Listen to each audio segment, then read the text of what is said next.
நண்பர்களாம் வணக்கம். நான் இப்போ சொல்ல போகிறது என்னென்னா, பேராசை பெருநஷ்டம் ஆகும் அப்படிங்கிறத இப்போ சொல்ல போகிறேன். ஒரு குட்டி கதை. ஒரு காட்டுக்குள்ளே ஒரு சிங்கம் போய்கிட்டு இருக்கும்போது குறுக்க ஒரு முயல் தூங்கிக்கிட்டு இருக்கு. அந்த தூங்கிட்டு இருக்க முயலை சாப்பிட்றலாம் அப்படின்னு சிங்கம் பக்கத்தில் போகும்போது கொஞ்சம் எட்டி தொலைவு தூரத்தில் ஒரு மான் போய்கிட்டு இருக்கு.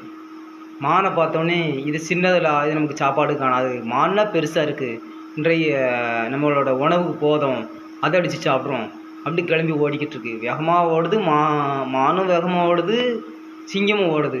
ஆனால் ரொம்ப வேகமாக ஓடியும் துரத்தியும் மானை சிங்கத்தால் பிடிக்க முடியாமல் தவத்தோடு வருது.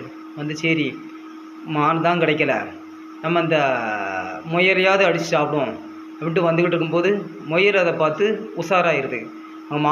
சிங்கம் எட்டி தொலைவில் இருக்கும்போதே அதை பார்த்துட்டு அது நம்மளை தான் கொல்ல வருது, மான் அம்படலை, அதோட பார்வை வர நம்ம மேலே தான் இருக்குது அப்படின்ட்டு உஷாராகி ஓடிடுது. அதே மறுபடி சிங்கம் தேடி வந்து அந்த முயல் கிடத்த இடத்த பார்க்கு, அந்த இடத்துல முயலையும் காணும். ஆஹா, பெரிய பொருள் கிடைக்குன்னு சொல்லி நமக்கு அவசரத்துக்கு கிடைச்சதை விட்டுட்டோமே அப்படின்னு வருத்தப்பட்டுச்சான். இதை மாதிரி தான் மனிதர்கள் நாமளும் நமக்கு கிடைச்சதை வச்சு வாழ தெரியாமல் பெரிய ஆசைப்பட்டு நஷ்டப்பட்டு போகிறோம். இதான் உண்மை. நன்றி.